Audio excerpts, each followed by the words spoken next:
Салям, дуслар! Нашел в своем электронном видеоархиве много различных материалов, посвященных нашему роду, который, к большому сожалению и трагедии, может быть, сегодня уже распался. Почти распался. Это в основном записи различных юбилеев, дней рождения и прочих торжеств. Но не только. Слепил из этого всего нечто единое целое, получился очень большой фильм. Не думаю, что он будет интересен кому-нибудь, кроме близких родственников и друзей. В некоторых местах за кадром вы услышите голос девушки, молодой девушки. Это моя дочь, тогда еще школьница, учащаяся турецко-татарского лицея, которая помогала мне снимать мои видео. Возможно, все же кому-то это тоже будет интересно. Меня зовут Миргазизова Зарина. Мы хотим представить вам небольшой видеофильм, который посвящен нашему дедушке на его 80-летний юбилей. Дедушка Марс, расскажите нам, пожалуйста, о своей биографии поподробнее.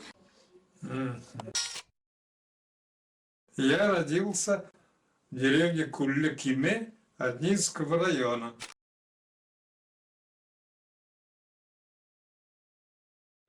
بسم الله الرحمن الرحيم الحمد لله رب العالمين الرحمن الرحيم مالك يوم الدين إياك نعبد وإياك نستعين. Известно, что Мулла Джафар в 1700 году перебрался за Казанью в деревню Юртыш из деревни Акма-Елга. Сегодня эта деревня называется Юрткуль. Она находится в Спасском районе Татарстана, недалеко от Болгар, бывшей столицы Волжской Булгарии. Юрткуль ауылының хәзерге кешеләре. Бәлки алар арасында безнең ерак туганнар да бардыр.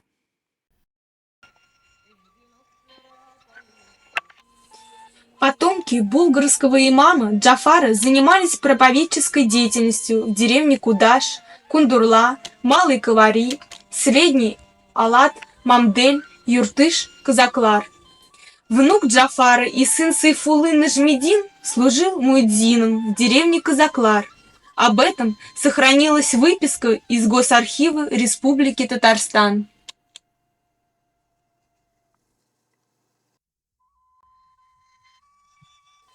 Царьво-Кокшайский уезд Казанской губернии, Уразлино, Казаклар, первая махаля. Официально зарегистрированный приход возник в начале 19 столетия. Большинство документов указывает 1830 год как дату создания махали. В начале 20 века махаля состояла из 72 прихожан-мужчин, 314 женщин, проживавших в 11 домах. В 1916 году приходской хатыб получал от общества 250, а имам 200 рублей в год. 1 октября 1871 года вакантное место имама избрали сына бывшего приходного муллы Миргазиза Музудинова. У Миргазиза родился старший сын Мухаммад Заки, а у него второй сын Марс.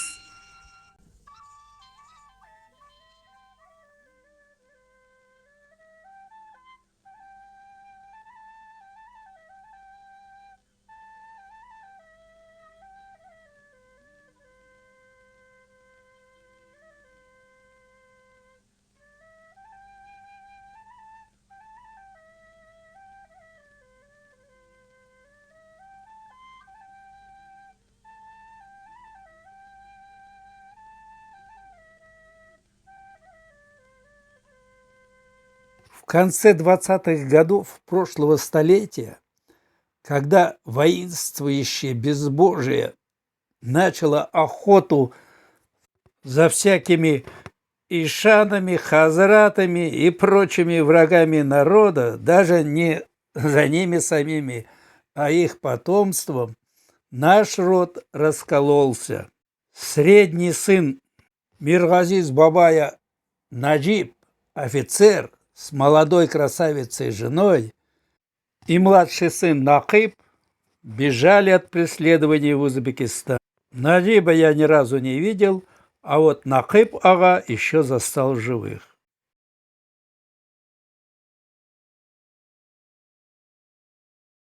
Но старший сын, мой родной дед Заки Бабай, остался у себя на родине. Дедушка Марс, расскажите нам, пожалуйста, о своей биографии поподробнее. Я родился в деревне Кулле-Киме Однинского района.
Дедушка Марс, расскажите нам, пожалуйста, о своей биографии поподробнее.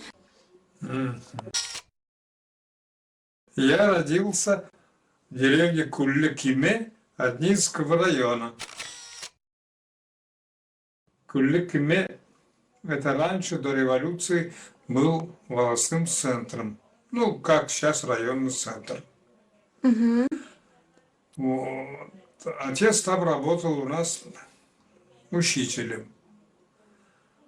В 1931 году, когда мне было 2 года, отца перевели на работу в Кинярский район, деревня Кинер. А как отца вашего звали? А? Отца как звали? Сазаки. Угу. Ага. И вот он там проработал до 1936 года. И я в деревне Кенер ходил в садик. Мне было в то время 5-6 лет. И в 1936 году перевели отца на работу в деревню Менгер называется. Деревня Менгер. И там он поработал 1 год. Работал он там завучем. И в 1937 году его перевели в Отню. Это район. Это в Отнях. Мне было уже 8 лет. Я поступил в школу, это в 1 класс, и проучился в татарской школе 1,5 года. А отца в 1937 году, в то время были репрессии, забрали в тюрьму. Да, по ложному навету. Мой дед Заки, учитель сельский, в 37-м попал в ЧК. Он жил тогда в кантоне Арском, в деревне Малая Отня. И отец только приехал в 1939 году в марте, 20 марта где-то. И после приезда отца мы приехали в свою родную деревню Казаклар.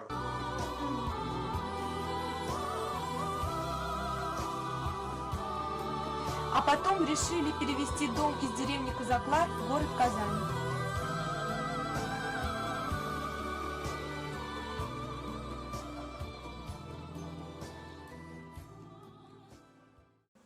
После школы я пошел учиться в Казанский лесной техникум. Почему? Тут обстоятельства такие были. Там давали форму.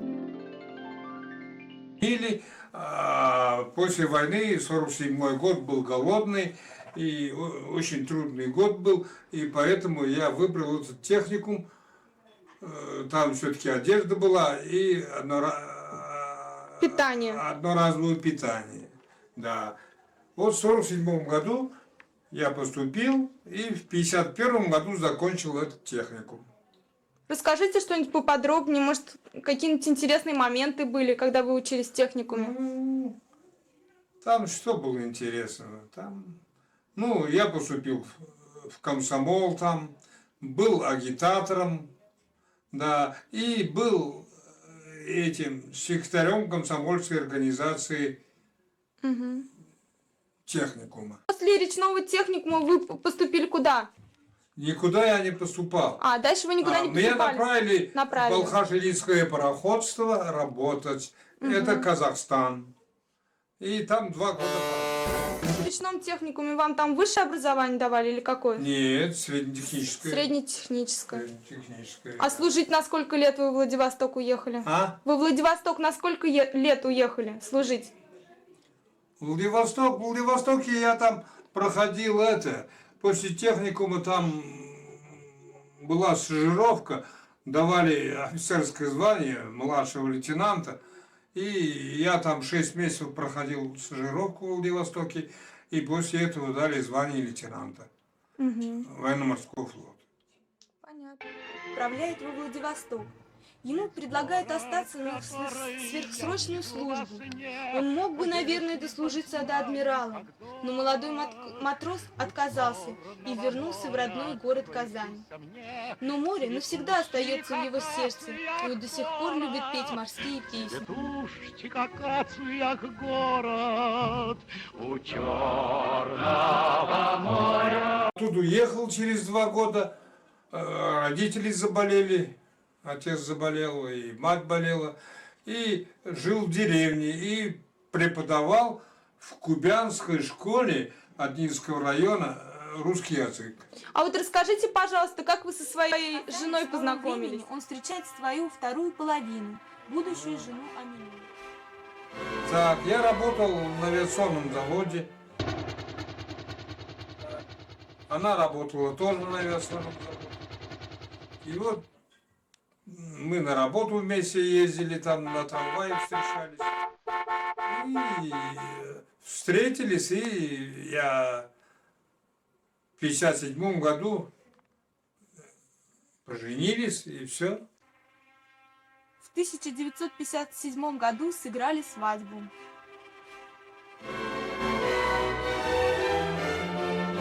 Как вашу жену зовут? Аминова.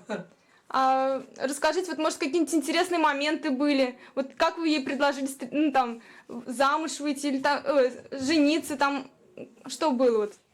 Мне интересно. Ну, все равно это послевоенное, трудное время было. Я посмотрел, она девушка самостоятельная, хорошая, умная. И Это студент, комсомол, спортсменка. Наконец, она просто красавица. поэтому выбрал ее и до сих пор не жалею. Вот живем 52 года. А через год у них родился первенец, которого назвали Рафаэлем. А потом решили перевести дом из деревни Казаклар в город Казань. Судьба нашего юбиляра складывалась непросто. Так, братишку моего звать Марсель. Он с детства был очень таким смышленым парнем, работящим. И учился тоже в деревне Атамыш, в русской школе. Вот был такой один интересный случай с ним. Он, когда окончил 2 класса этой русской школы, пошел в 3-й, оказывается, там он с одним нехорошим парнем там познакомился. Они сумки оставляли в Казакларе, в деревне, в школу не ходили. И он там почти не учился. И когда 4 класса окончил этой начальной школы, у него очень плохие были знания. И ему пришлось учиться в Алатской средней школе. И когда он поступил в 5 класс и написал первый диктант, и в этом диктанте сделал 37 ошибок. И все удивились, как так? Брат твой учился только на отлично, а у тебя вот такие знания. Диктант-то небольшой, а ошибок больше, чем слов. И ему, видать, стыдно стало после этого, и он уже 5 класс кончил с отличием. Он быстро исправился. Отец его немного поругал за это. Я, наверное, поругал немножко. И он 10 классов этой школы кончил с медалью. Вот такой случай еще можно рассказать.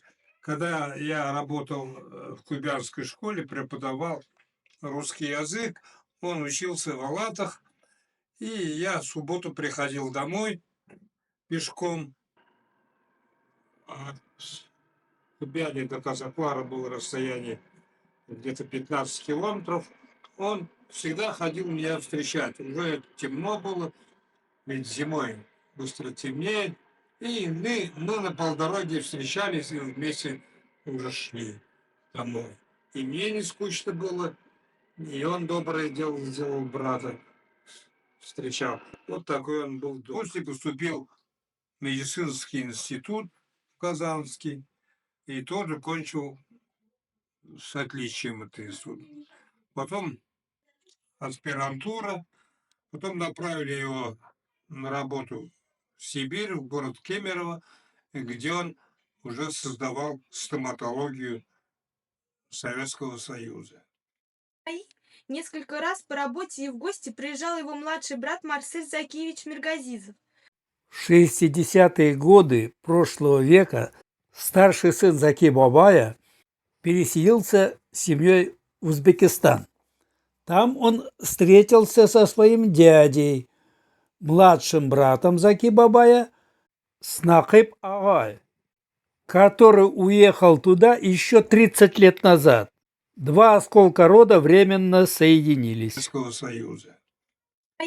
Несколько раз по работе и в гости приезжал его младший брат Марсель Закиевич Миргазизов. Он тогда был профессором Кемеровского медицинского института. А сейчас Марсель Закиевич живет в Москве, является президентом Ассоциации имплантологов России. Младшему брату очень понравилось НВИ, и он искренне Сначала он радовался. защитил кандидатскую диссертацию, потом докторскую, и уже в 70-х годах стал знаменитым ученым не только в Советском Союзе, и за рубежом, в Европе. Его знали в Америке, в Китае, Японии и во многих других странах.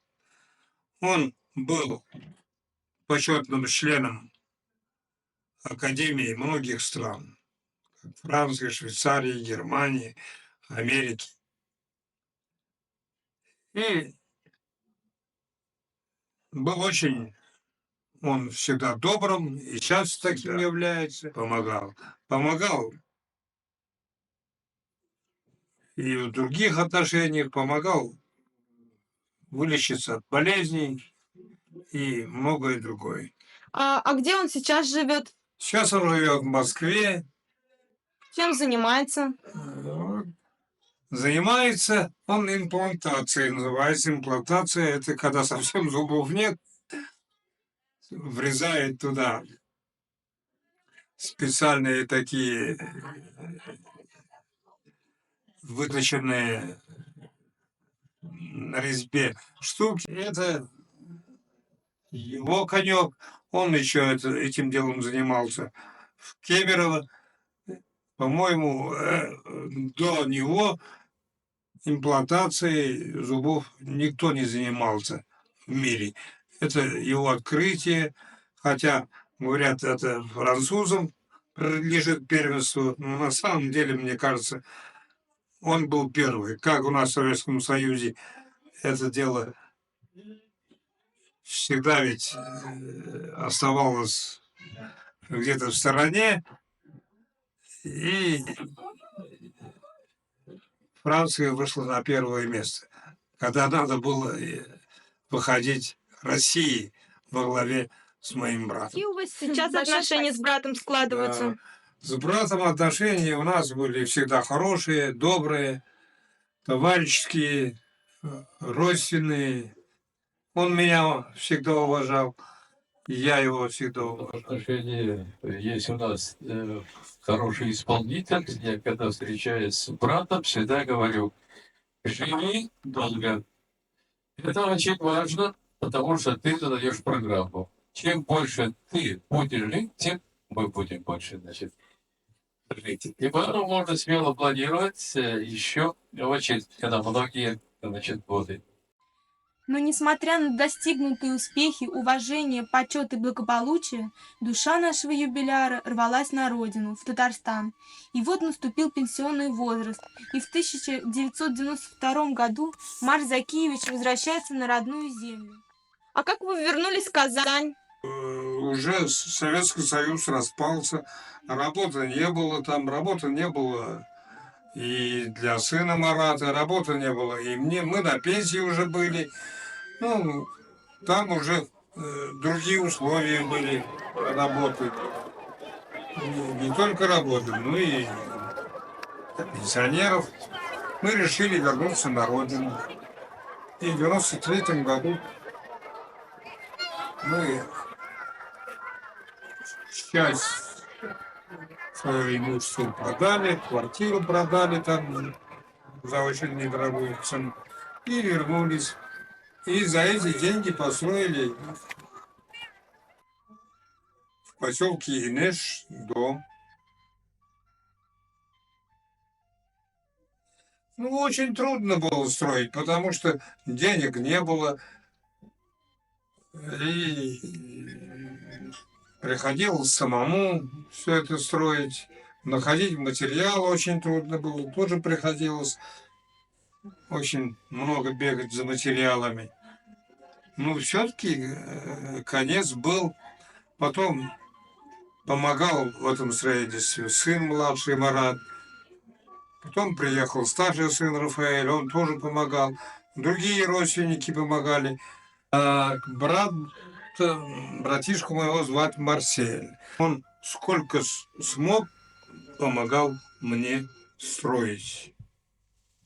И когда закончили строительство дома, в 93-м году, это было в ноябре месяце, было очень холодно, он сам привез сварщика, помогал доставать трубы и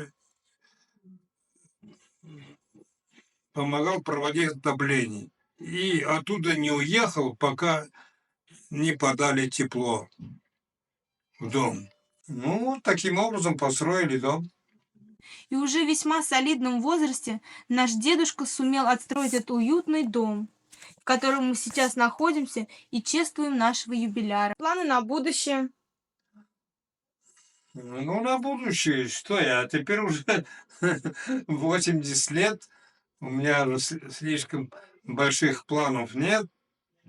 Вот я... Но жизнь же продолжается. А жизнь продолжается. Ну, я купил вот себе аккордеон, начал учиться играть.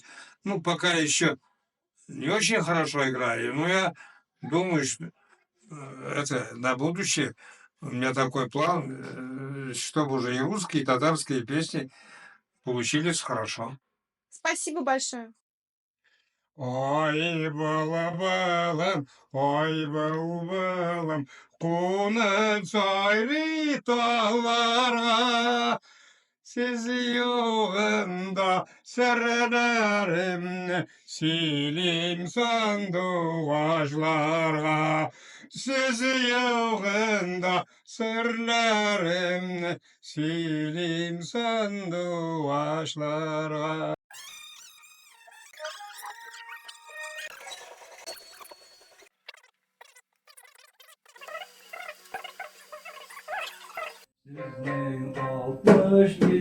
Sizin 60 yaşlı kızda zikireytik duregizde İman nuru yüzü gözde nur balkısın her dem sizde Dilek dedik sizge İnsan soğuk dedik sizge